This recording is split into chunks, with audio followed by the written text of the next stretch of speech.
Alright folks, let's get real. Civilization is kind of crumbling, right? And who's at the heart of it all? Yep, you guessed it, the family. That's right, that sacred institution we hold so dear might be the very thing bringing us down. We've got rising inequality, climate change, political polarization, you name it. And while we point fingers at politicians and corporations, maybe, just maybe, the problem hits closer to home. What if our obsession with the nuclear family is actually a recipe for societal disaster? Think about it.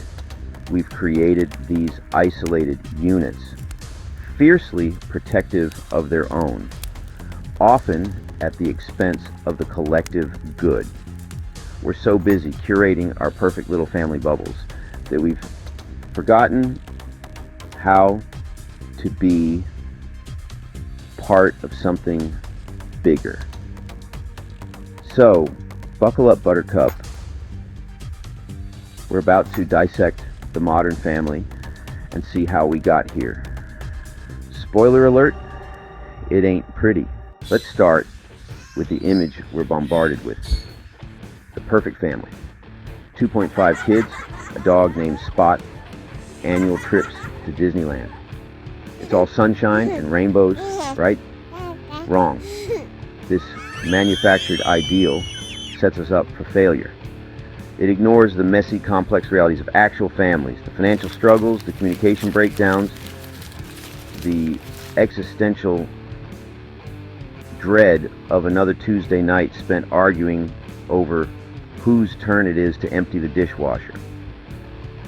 We're so busy chasing this illusion that we forget to appreciate the beauty of imperfection, the raw, unfiltered moments that make families unique, the shared struggles that teach us empathy and resilience.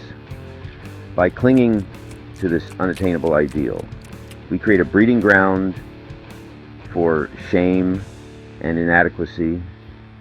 We judge ourselves and others, perpetuating a cycle of isolation and disconnection. Speaking of isolation, let's talk about how we live now. We've traded bustling villages for sprawling suburbs, front porches for Netflix binges. We're connected online, yet lonelier than ever. Our kids are growing up in social silos, their interactions limited to carefully curated online personas and scheduled playdates. They're missing out on the spontaneous, messy interactions that teach social skills and build resilience. And it's not just the kids. Parents are increasingly isolated too.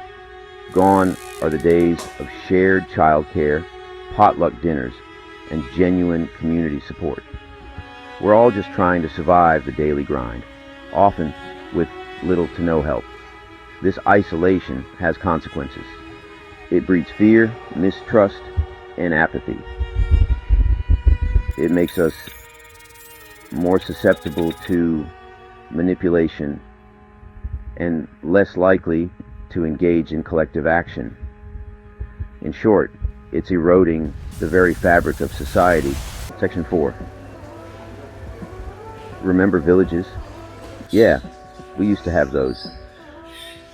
Hold up, because I'm about to get all nostalgic on you. Remember the good old days when communities actually, communed? When neighbors helped each other, kids played outside unsupervised, and everyone knew each other's business, for better or worse? Okay, maybe it wasn't all sunshine and roses, but there's something to be said for the interconnectedness of traditional communities. People relied on each other for support, resources, and a sense of belonging. They understood the importance of shared responsibility and the common good. Now, I'm not suggesting we ditch modern life and move into communes, although that could be fun, right? But we can learn from the past.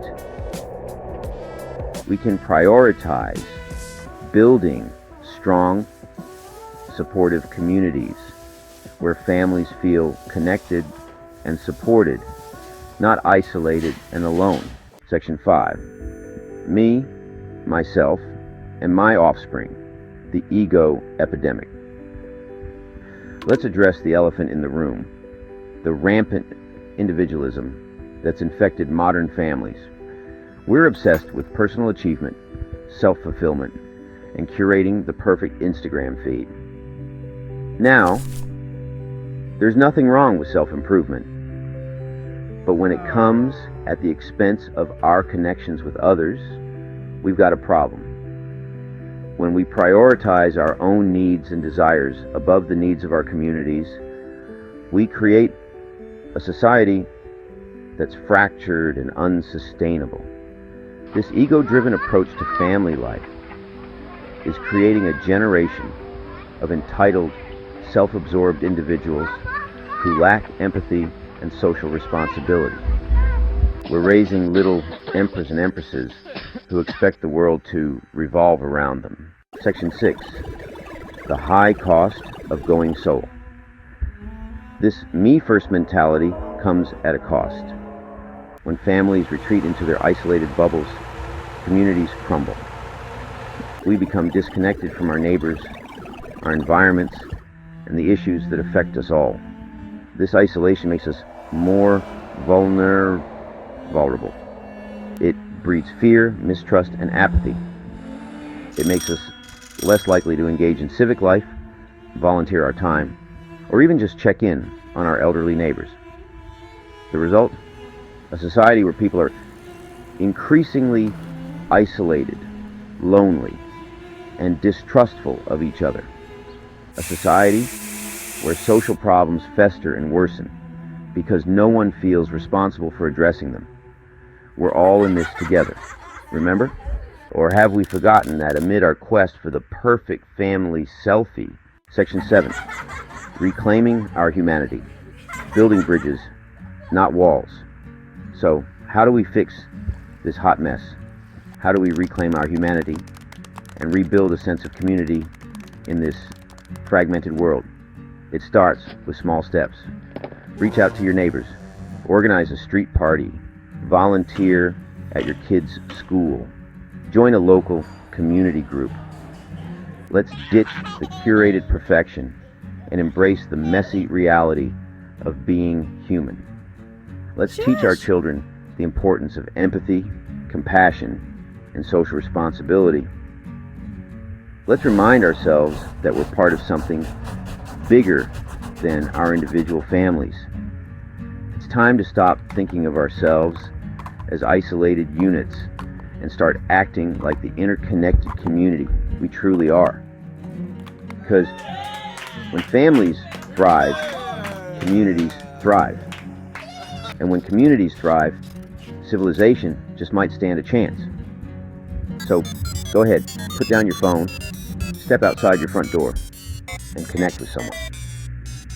You might be surprised at what you find.